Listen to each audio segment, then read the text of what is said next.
saying it was breathtakingly arrogant and showed a misogynistic attitude towards the right of his wife to choose her own destiny.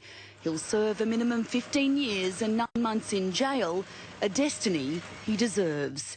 Gillian Bowen, 10 Eyewitness News.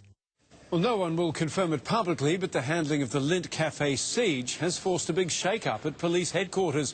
Commissioner Andrew Scipione and his deputy Catherine Byrne have never looked more vulnerable as pressure mounts to bring her arch-enemy back to run the force. Here's Andrew Denny with the details. On a day where the government and police wanted to talk about the future, they were haunted by the past. Nick Kaldas. Nick Kaldas. It's Nick Kaldas. The former Deputy Commissioner left the force months ago after a public war with fellow Deputy Catherine Byrne. He's now working for the UN, but the opposition and crossbenchers united today, calling on the Premier to make him top cop.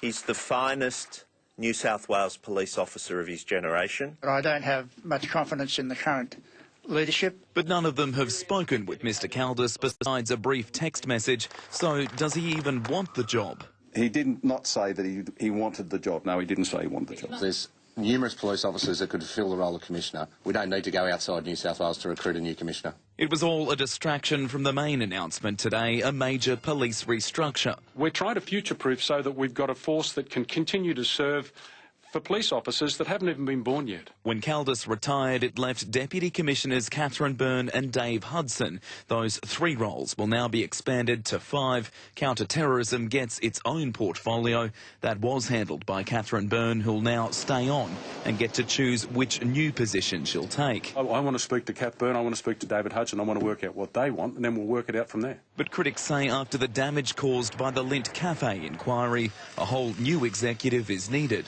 Imagine if Nick Kaldas had been leading the response to the Lindt siege. Imagine the competence we would have seen. But whether Nick Kaldas would even be eligible for the top job is still a question that needs to be answered. He left the force with all the entitlements that go with that, and current rules would need to change before he could be brought back. There's always a way if a government wants to do something. The government says it won't be playing favourites publicly. The process is I advertise the position for Commissioner, and those who want to apply, apply. Andrew Denny, 10 Eyewitness News. Treasurer Scott Morrison has ramped up the language, warning we face a recession unless attitudes change about the national debt. His main target is Labor and the crossbenchers, but he's also had a crack at people who are too poor to pay